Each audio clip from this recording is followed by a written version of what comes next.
Hey, podcast listeners. If you've been loving the show, chances are you love seeing me in person as well. I just came off of a great week in Las Vegas, as well as here in Chicago, speaking at TravCon and the Forward Summit collectively. And the Startup Hype Man Roadshow rolls on this week. September 20th, Thursday night, we'll be doing a live podcast recording at the Enterprise Sales Forum, hosted at the Intercom Chicago office. After September 20th, it's on to Patriot Bootcamp in Denver, Colorado, September 29th, delivering my How to Not Suck at Pitching Your Startup workshop for the military veteran entrepreneurs in attendance.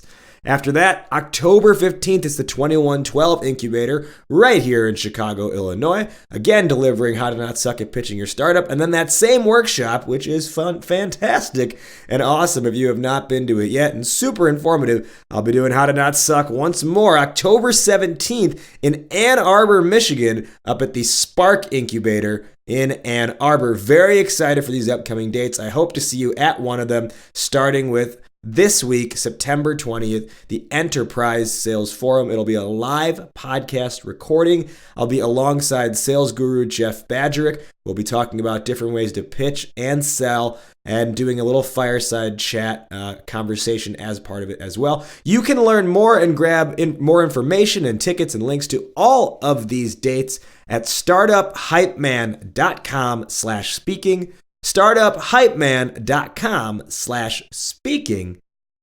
On now with the show. Well, it makes sense if you're trying to maximize the sound. That would go a long way, I'm sure.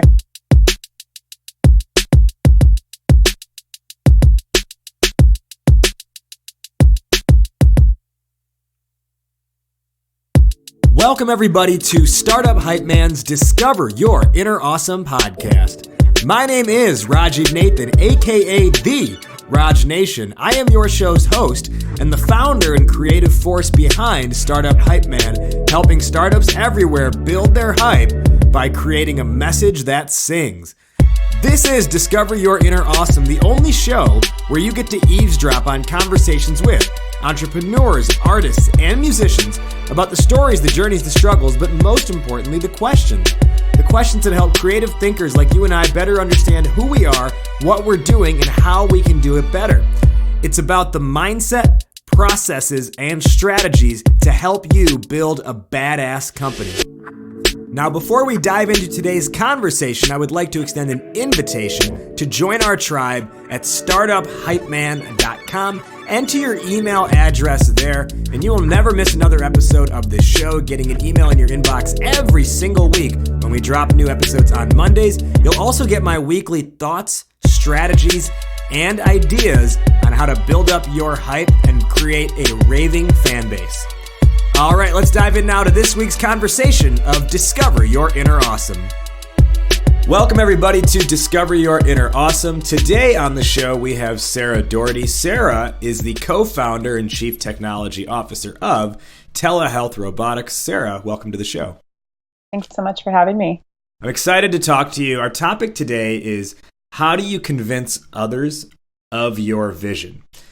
Why is this on your mind? Why is this important to you? We're focused in an area where a lot of current stakeholders have operated the same way forever. There's a lot of entrenched values, entrenched ways of delivering services, entrenched ways of delivering value to patients and providers and administrators. And so it's been incumbent upon us to think about if we're going to sort of change that workplace dynamic and bring a technology that we think can really revolutionize the delivery of healthcare. We have to be really convincing and help people understand that, the future that they, think is coming and that they see coming is really now. And we have a technology that can really enable their advancement to that future of more efficiency and more value in the healthcare space. Well, and I'm really excited to dive into this more and learn more about telehealth robotics. Before we do that, let's learn more about who Sarah Doherty is. So let's kind of take it back to the early days. Where did you grow up? And did you find, growing up at an early age, were you having to convince people of things all the time? That's a great question. So I grew up in the northern suburbs of Chicago. I was originally born in Boston, but my mom's family was from the northern suburbs. And so when the market, kind of wasn't doing great in Boston in the late 80s, early 90s, my parents decided to move to Chicago for some new opportunities with their work, and really became a wonderful home for my family. At an early age, I have two older brothers. Well, a twin brother who's 20 minutes older than me, and an actual older brother. And I'm sure he rubs it in your face that he's 20 minutes older, right? That's he exactly plays right. the age card on you. Yes. And I would say that I had to toggle between being convincing and charming, and also being commanding in that role as a younger sister. Kind of getting them to do things with me, which, wouldn't be necessarily as fun as doing things with each other. And also, just kind of making sure that my voice was heard, since I was the sort of odd person out as the youngest, and also as the only girl in our family of five with three children. So that's maybe where some of that persuasive tendency started. Yeah, I know. I would imagine as the youngest and then the only the only girl in the family, you're kind of always running up against like, my opinion matters kind of thing, and like, no, listen to me, right? Yeah. Well, I will say my parents were very encouraging of each of us to kind of have that voice and have our own interests. And, as we got older, I think that really gave us a lot of confidence. And I would say if there's another thing that I really got from my upbringing that's been helpful as I started a business today, it's that my, parents were really affirming in us taking chances and trying out new things and progressing and advancing and having sort of a growth mindset with everything from academics to extracurriculars to sports, even things, sort of we pursued on our own. So, when I started looking at engineering and being really interested in math and science, which was a big part of my early years and motivation for the work that I do now, my parents weren't engineers at all. My dad had done some science. He was a geologist, but they were really encouraging. They helped me research all these programs. They helped me visit all these schools to figure out what the right fit would be. So, that combination of needing to be persuasive to make sure my voice was heard, but also having it be heard and, sort of encouraged was sort of a big part of, why I feel confident doing the work I do today. Well, and let's kind of unpack that a little bit more. Do you recall what initially got you interested in math and science? And you mentioned your parents have some have a science background, but was it parent encouragement saying, "Hey, do what we're doing," or was it something else? Yeah, that's a great question. My mom was a banker throughout her career and now does nonprofit work. And my dad was a geologist, but went back to business school and then kind of pursued a business or a career in technology and on the business side. And so, they didn't have a whole lot of background in science. And, really honestly, it was a lot of my teachers. So I had a really great series of teachers growing up who were, tough on me, but absolutely really encouraging. I would say I had a really magnificent fifth grade teacher who encouraged me not just in math and science, but also in writing and reading. I really love to write. Spent a lot of time learning languages growing up. So it wasn't just math and science, I would say, but when you're a woman and you have some ability in math and science, there's a lot of encouragement that comes with that. And so I think in addition to, really enjoying reading and writing and languages, that was something, that my calculus and physics and other teachers, particularly as I got into high school, were really encouraging of. And my parents were super encouraging, helping me get to more advanced classes, taking classes at the high school when I was in junior high, all of that, kind of driving me around to where I needed to be to take most advantage of what the school system had to offer. Yeah, and sort of along those lines, I personally am much more of like a qualitative type of person than quantitative. I'm very, what's the creative side, right brain? Left brain? Left brain. Whatever half. I think it's right. Whatever half of the brain is the more creative side of things. I was very drawn to the writing classes in school and everything like that. But I actually also really liked math. Not all of it came natural to me, but once I put the time in and figured it out, what I really liked is that there's just some really basic rules and science too. Like I was terrible at chemistry, but I was fascinated by it. Physics, initially I sucked at it, but then when I realized, I was like, oh wait, they're all just, there's like these like 5 basic principles, and then everything just stems from that. No pun intended, stems from that. That's what made me be like, oh, okay, once you kind of learn the basics, the rest of the things are not easy, but they just start to like fall in place. Is that sort of how your brain works, where you're like, okay, there's these foundational principles, and then everything else just is an element of that foundation? Yeah, so I would definitely say in some part, yes. I think I find the, kind of infrastructure of math and science pretty almost affirming, like, exactly like you mentioned, there's building blocks, you kind of learn the essentials, and then you're able to sort of go from there. I would say I really enjoy solving problems. So having that problem solving mindset, and enjoying, kind of being in the thick of solving problems was a big part of the reason that I enjoyed math and science, and also enjoyed engineering, which, is sort of one step above that, taking all of these different disciplines and bringing them together to solve even larger problems. I would say actually that a big part of why I can do the work that I do, in addition to having the foundational knowledge in math and science and engineering, is also because I really enjoy kind of reading and writing, and was able to handle the ambiguity of qualitative learning and, sort of qualitative execution of tasks. So, when you're writing a paper or you're reading a book, it's open to interpretation, right? There isn't a formulaic way of going about a proof, just like it would be in math and science. And there's a lot of ambiguity, as that you kind of have to dissect and you have to build comfort with when you're an entrepreneur and you're building a business. And so I think, spending a lot of time, even through college, in classes where I was required to do a lot of interpretation and analysis, and sort of think in that way, qualitatively also really helped. And actually, when I went to Penn, which is where I went to school for undergrad, I started at Penn in a dual program between the engineering school and the College of Arts and Sciences.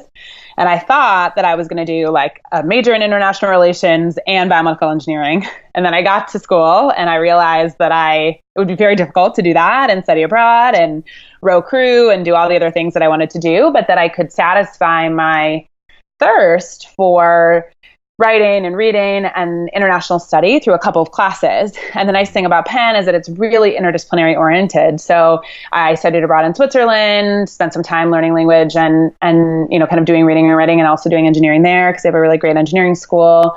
And then I also ended up taking a dual program in the business school because I sort of realized, which has now come to fruition, that I was really interested in taking the foundational principles in math and science and applying them to the business world through entrepreneurship. Yeah, and as you talk about this, to me, what I'm hearing the skill set and traits of a very well-rounded entrepreneur, because there are a lot of entrepreneurs who they know the tech side very well, or they know the financial side really well, or they know the marketing side really well, but then they're really weak in the other areas, which is why you bring on team members and things like that. But it can also be cases where it creates an ego in a bad way. Sure. Where you're like, no, I created the thing. I know exactly what I'm doing, even though you don't know what you're doing in the other areas. So, as you say those things, I'm hearing very well-rounded, knows enough in the different areas to be able to speak about it, but then potentially also be like someone else needs to manage it at the same time. So, given that you were working on the qualitative and the quantitative side at Penn, you talked about this love for problem solving. Were you in college thinking to yourself, because your first step after college was starting telehealth robotics. So in college, were you thinking I'm training to be an entrepreneur, or did that come about in a different way? Yeah, so there's actually a really incredible program at Penn between the business school and the engineering school called Engineering Entrepreneurship.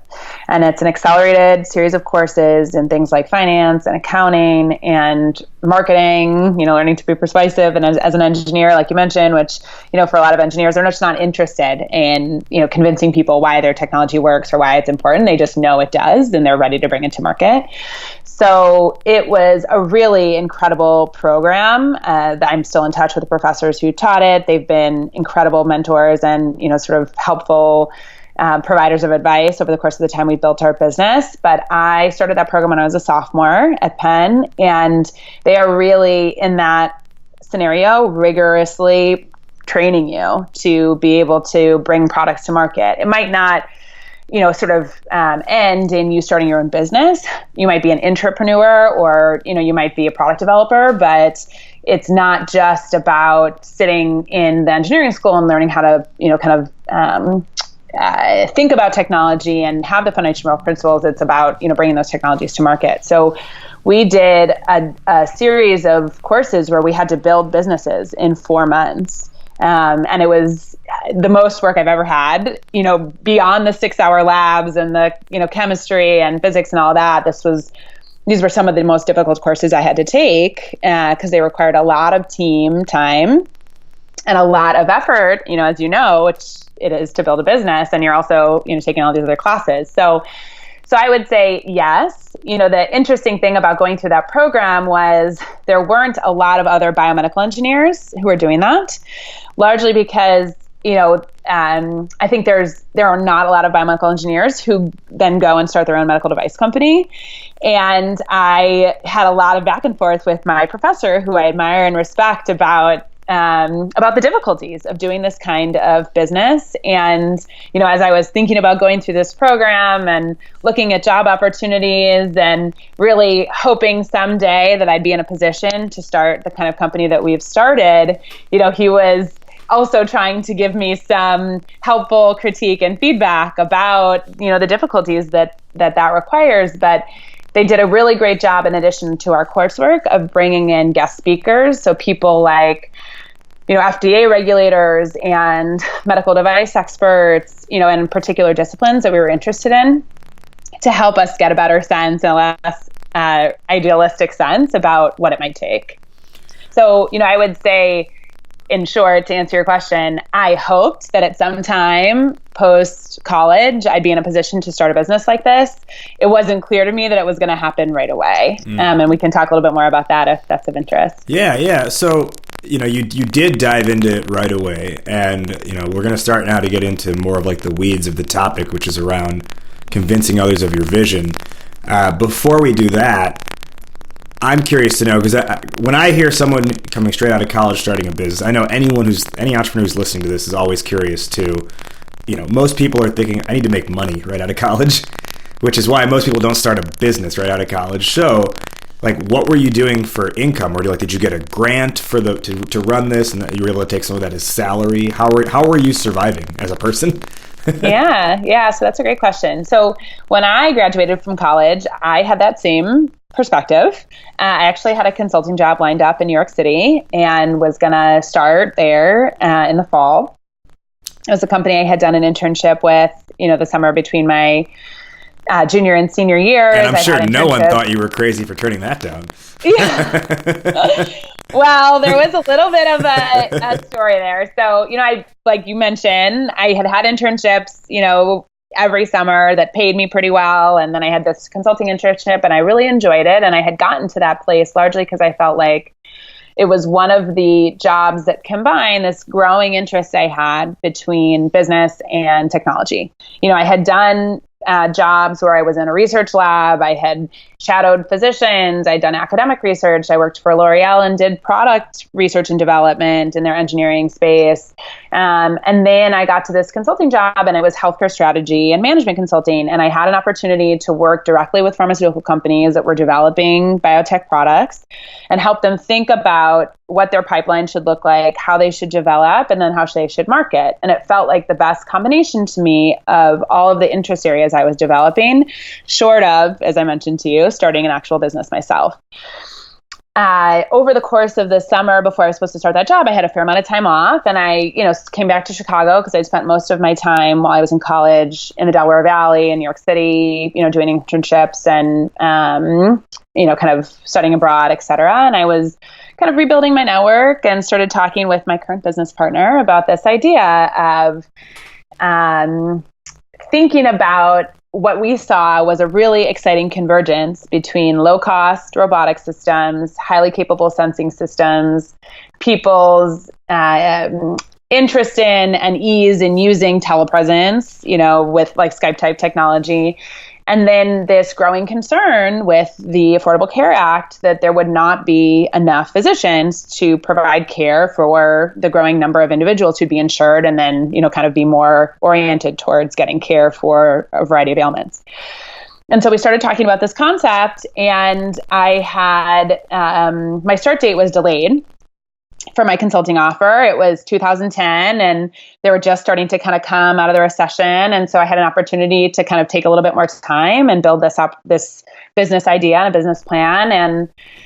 And then we decided to go for it. So, you asked a great question about money. My business partner and I decided that we would take 3 to 6 months to build this business plan, figure out if we could work together, because we'd never worked together before. We just had some mutual acquaintances that had, kind of hooked us up, but had never really done, any meaningful, kind of value-driven work together, let alone, spent this much time working in close proximity and under these high stakes. And so we gave ourselves that time, and at the end of that time, we were able to raise some outside funding, actually. And so we decided that I would come on full time to the business, and that a portion of that funding would go to my salary.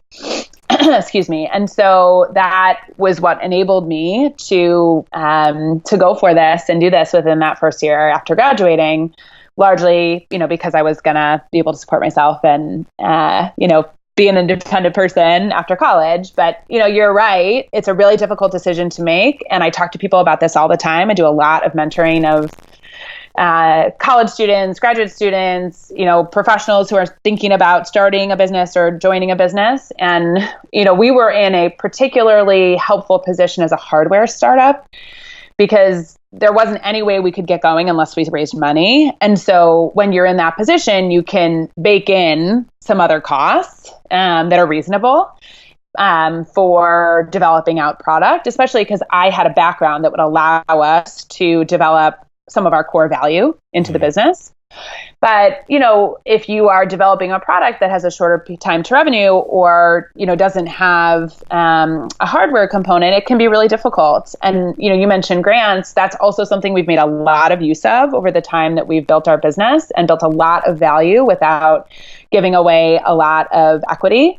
And so that's something, especially for people who are coming right out of college or still kind of in student status or young person status, have a lot of access to. Yeah. So can you give the overview, like the elevator pitch of telehealth robotics? We've been touching on it a little bit so far, but I don't think the listeners yet really understand, what is your company? Yeah, so we build a hardware system and a software system. So the software system can be logged into anywhere in the world by a range of different service providers. So it could be a tech, it could be a nurse practitioner, it could be a physician, anyone who, has a range of different skill sets in the healthcare space, depending on what the patient needs.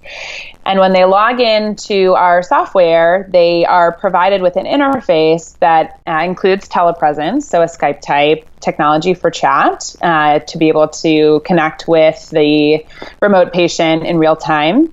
And then they also have a series of control mechanisms. And those control mechanisms allow them over the internet to control a robotic kiosk that has a range of different potential formats. It could be a tabletop setup. It could be a cart-like setup. It could be as big and involved as a phone booth type setup. And in that hardware setup, there's also video conferencing capability for the remote patient. And then there's a series of robotic systems that act like hands to maneuver medical devices so that the provider can literally extend their reach into the patient's environment to do things like remote ultrasound, eventually remote ear, nose, and throat exam, a range of different services without anyone on site. So as the remote provider who could be stationed in a place like Chicago is operating their interface, their patient who could be stationed in Bombay is receiving diagnostic services without the need for on-site personnel. So this isn't a self-care option, and this isn't a automated option. You're interacting with someone in real time remotely who's using their software to control the hardware in your presence and do a full diagnostic exam. Back with more Discover Your Inner Awesome in just a moment, but first, are you an early stage startup? If so, you're probably running on the messaging treadmill where you're trying to figure out how to pitch your company, how to tell the story, how to communicate, market, and sell this thing that you've built. But for every step you take forward, you get pulled back one, just like you're on a treadmill, because you're either too in the weeds, too technical, or your attention is pulled in too many different directions. Oh, and on top of that, you're facing the everyday mental crisis of being an entrepreneur where you're thinking to yourself, well, maybe I am crazy. Maybe I should have listened to my family and just gotten that safe and secure 6-figure job. Guess what? It's time to get off the treadmill. Introducing Hype Man Academy, my brand new, affordable, equity-free virtual accelerator designed to build a marketing playbook for your startup so you can confidently pitch investors with a clear and compelling message and go out and market and sell to get your first 10 or 20 or 30 customers. Hype Man Academy is a weekly live online workshop where you work alongside your fellow founders, support and help one another, and get one-on-one access with me through virtual office hours.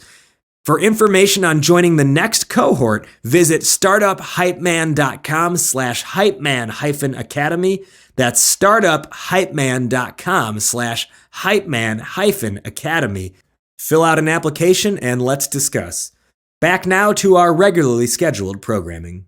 There's a lot in this, right? Yeah. And I know, for anyone who's pitching investors or even just pitching customers, when you hear no, like the default reaction is, they just don't understand our vision. They don't understand what we're working towards. You'll actually even see it a lot on Shark Tank for those who don't get a deal. When they do the little interview afterwards, they'll be like, they just didn't understand it. They didn't understand the vision. And in my head, I'm always like, well, that's because you didn't explain it the right way. So communication is key here. So as we start to really unpack this, let's start here. What you are effectively doing is making an effort to, I don't want to say replace doctors, but have machines do the work that doctors can do. And you talked earlier, there's a shortage. So it's not replacing, it's an assistance too, because there's not enough doctors that can treat all these people. So you're having a machine do work that people are used to having a person do for them. So let's start here. What is the natural response and feedback you get, or the objections, I should say, when you talk about your product in your company? So that's a great question. And I think there's a couple different parts there. The first part that I want to address is what generates those objections and the burden that we feel and know that we have to make sure people understand what we're doing properly. So I would say the biggest objection that I hear is that concept of replacement. And actually, when people write about us or there's a feature done about the work that we're doing, there's a lot of effort that we take to help people understand what the process here is and what the interaction capability is. Because I would say the key piece for us to drive home is that we're not replacing physicians. We're not doing self-care. We're not doing an automated service. And in fact, we've published a lot of kind of clinical journal articles about how experienced physicians and healthcare providers have even more efficiency and control and better diagnostic quality when they use our technology. But it requires that they have that expertise and know-how, because that drives their ability to get better results. Mm-hmm. So, I would say that's the biggest objection I hear is the concept of replacement. And then, sort of like we've been talking about this whole time, it's on us to help people understand and really convince them that what we're doing requires expertise and requires individuals who, are interested in and interacting with patients. So, I think one of the other big objections that people have relative to robotics and technology in the healthcare space in general is that a big part of why providers do the job they do is they're interested in interacting with patients. And we've taken a lot of pains as we've developed our interface to work with physicians and providers to make sure that the interface is intuitive so that they're most freed up to have a good interaction with the patient who's remote, right? Just like, you and I could speak over telepresence, and if I'm not otherwise distracted, I could have an interaction with you that allows us to and helps you to understand how I'm feeling and, sort of what I'm reacting to. It's the same experience we want physicians and providers to have with their patients. And so we've taken a lot of pains to make sure that the control interface allows for that. So, I think there's a lot of misconception in the world about the way robotics are thought to replace or get rid of jobs or take away the value of education that highly skilled individuals have gone through. The other thing I think that's really been important for us in sustaining our progress and allowing us to convince individuals in each new setting, we're approaching them in, is building this group of evangelists for our business who understand and identify with the value proposition, particularly people who are in the healthcare space and could be using our technology.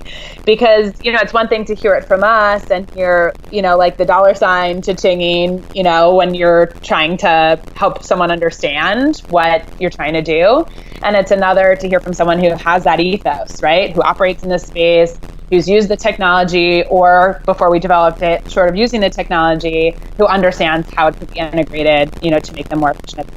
I want to repeat one of the things you said there because it's very important, and I want it to sink in for everyone listening. You said, if people don't understand your vision, it means you're not communicating it well enough. You might have phrased it a little bit differently, but if people do not understand your vision, it means you're not communicating it well enough. It is not the audience's fault. It is on you at the end of the day to say it and explain it better. So as we dive further into that, a couple things that come to mind for me are, you talk about value prop. And I think what's key here is really making sure that the value prop is communicated from the right perspective. Because that's not only like, what do you say over the course of a minute or in an hour-long presentation. It's even going to drive how do you, or direct, how do you decide to name or phrase certain things? Because if you're looking at it from a certain perspective. Like, as you were talking, one note I wrote down here was, to me, I'm thinking about, like, the industry you're in. If someone perceives it the wrong way, it's like, it's a scary thing, right? Like, you're almost like you're creating this future that if phrased the wrong way, people are scared of. Because, like you said, right, the first objection is, oh, you're going to replace doctors. It's very similar in my mind to if you take driverless or self-driving cars. Most people, unless they're like tech junkies, when they hear driverless cars, they freak out. They're like, that's scary, I would never do that, I don't want that. And I wrote this note down, I was like, what if we just started calling them passenger-friendly vehicles? Would that, think about how, what if that was the introduction to that, instead of driverless or self-driving or automated cars? What if the first thing whatever scientists came out with, if they started calling them passenger-friendly vehicles? How much would that have changed people's perception? So have you, with telehealth, robotics, have you looked at naming convention in terms of getting your point across? Yeah, that's an interesting point. I think as we approach different stakeholders, so, the interesting thing about the healthcare space is there are so many stakeholders that you have to satisfy, right? So it's different than in the consumer space where you direct your product or your service to a particular type of consumer, B2B, B2C, et cetera. You have to satisfy insurers who are going to pay. You have to satisfy patients who are going to interact with the technology and who are increasingly becoming consumers of this good or service.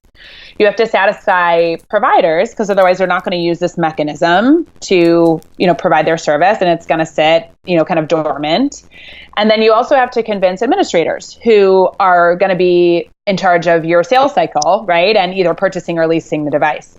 And so we think a lot in our, sort of persuasive framework or convincing framework about who our particular stakeholder is at the moment, both within our space, and then as we've reached for financing and grants, also who supports us along our, sort of way to market. So, I talked about the stakeholders that are relevant just to the execution of the exam, and then a little bit to the finances of the business. But separate from that, we also have to satisfy our investors and grantors, and we have to satisfy regulators, right? So there are so many different contexts in which we have to be really sensitive to the way that this is framed, the opportunity it presents, the protective capability that we have for, people who want to maintain their jobs, who are, kind of highly educated and should be valued for that skill base, for a fickle patient population that, is increasingly exposed to technology, but in a lot of scenarios and, sort of depending on age range, can be really frightened by advanced technology and the way that it allows them to interact with their physician. So yes, we think about that constantly. I think I'm trying to think of the sort of the best example. I would say the most framing that we do is for providers, just like, you were talking about, for drivers with cars.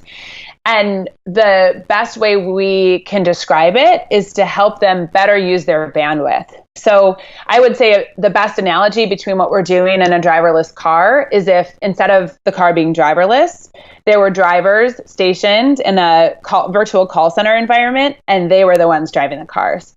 Because the real value of telemedicine is virtual provisioning, right? So when we talk to physicians about the capability that they have to provide service, they don't have to just be sitting in their clinic. They don't just have to be sitting in Chicago where they typically practice. As the regulation expands and, kind of cross-licensing expands in the US and beyond, a physician could sit anywhere in the world and deliver a valuable service to a patient. And then that patient could get access to a cardiologist right after they met with their nurse practitioner. And then they could get access to a nephrologist, one right after the other, because we have this virtual sort of environment where people can plug in to driving value in the healthcare space and not have to be in one physical location.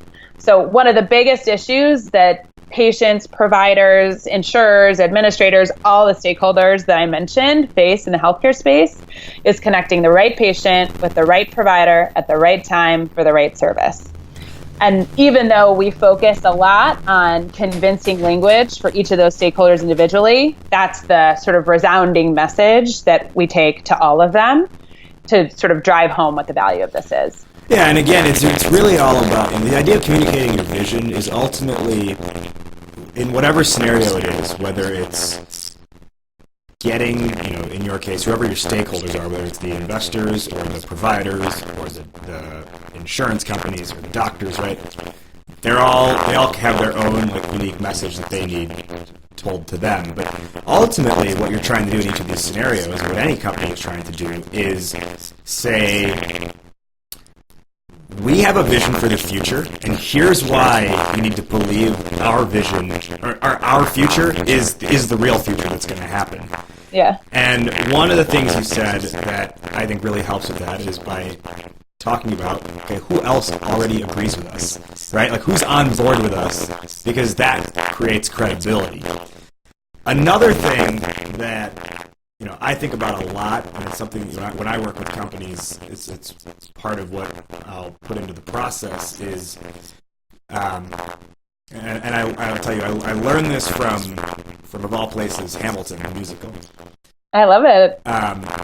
I guess the best way to approach it is to say, you have to agree on the environment first. Like, what is the state of today?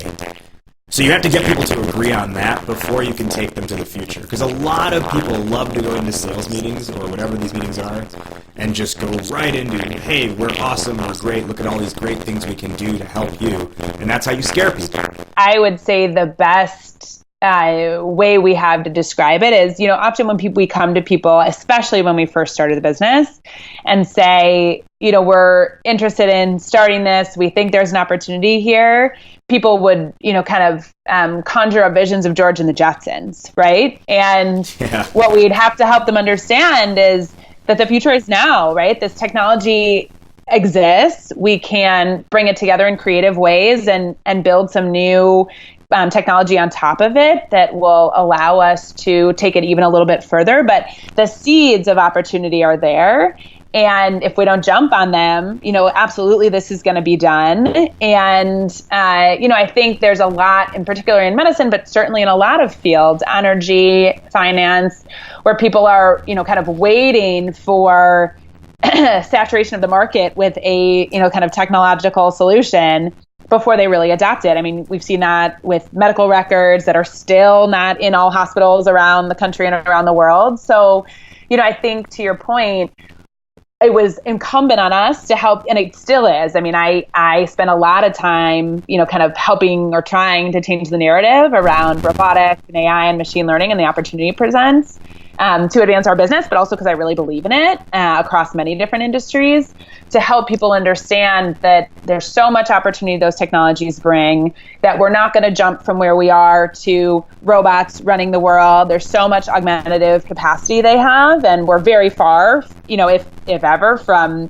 completely having that take over, and to get away from the hysteria. Because, I would say the trouble we have is once we convince people that the future is now, then it's a pretty short jump for them to go to that hysterical conception of what's, kind of happening or what could happen in the world. And the only other story I'll tell that's relevant to that is, I think it's right that it's incumbent on the entrepreneur to help people understand their vision. And when you hear no's or you hear people not understanding what you're doing, it's a time to look inward and not look elsewhere.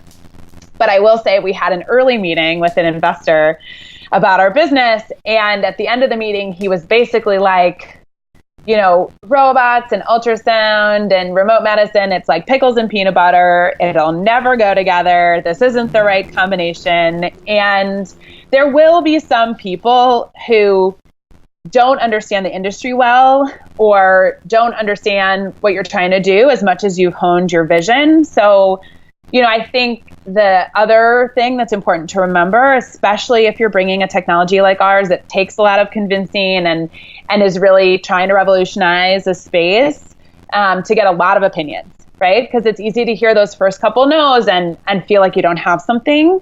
But entrepreneurship takes a lot of support, a lot of kind of market research and opinions, a lot of knowledge about what you're doing, and a lot of self-confidence. And that's really the driver of your ability to convince others if you are confident in your vision and, and are, kind of able and willing to take that confidence and try and persuade others. I have one last question here before we wrap up, and it really comes from a timeline perspective, because you started this in 2011. It is now 2018. Technology has changed a lot since then, right? Like the power of a phone is so much better now than it was in 2011. I think 2011 was when the iPad first came out. So how has the change in technology affected the story you've had to tell over time? Yeah, that's a great question. So when we first started, we were really concerned because robotics wasn't, even something people really talked about. I would say that is... Uber wasn't even out there. There wasn't even widely used. Right. There were many technologies that have developed in that time. I would say the entrance of AI, robotics, machine learning into generalized vernacular was only in the last 2.5 years or so, largely with the introduction of this concept of the fourth industrial revolution. So in those 3.5 years preceding, as we were building our technology, getting IP, doing clinical testing outside of the US, starting to do our clinical testing in the US, starting to bring our first products, out to patients, we were concerned about sharing that robotics was part of this unless, people were really close to the business. In some ways, that was a mistake. Would have been better to help people understand earlier on. Once we started feeling more comfortable and, started to get more protection around our ideas, there was a lot of convincing because, we've got more of that George and the Jetsons type feedback. And so our focus was more on proving that the technology could work because people didn't even believe that this kind of thing could be done.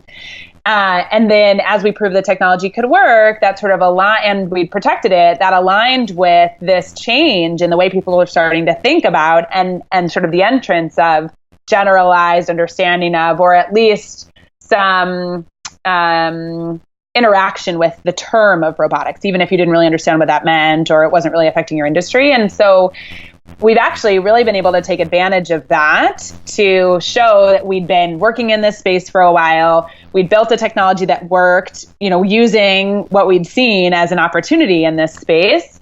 And so, a lot of the people that were concerned up front, we were able to, kind of bring in even further because we'd already proved out that we could do, this type of work. So the evolution actually of the technology has been really helpful to us. And also the evolution of the narrative around the technology has been really helpful to exactly what we've been talking about this whole half hour, 45 minutes, which is convincing people that this is something that's coming and that we tried to be ahead of. And, I would say the other thing that we constantly try to keep on top of and keep track of is how we advance our protective information and then also our technology to stay ahead of the advances. So one of the things we would never necessarily have considered right away would have been some of the machine learning and artificial intelligence technologies that we're integrating to help do some semi-automation with the exams.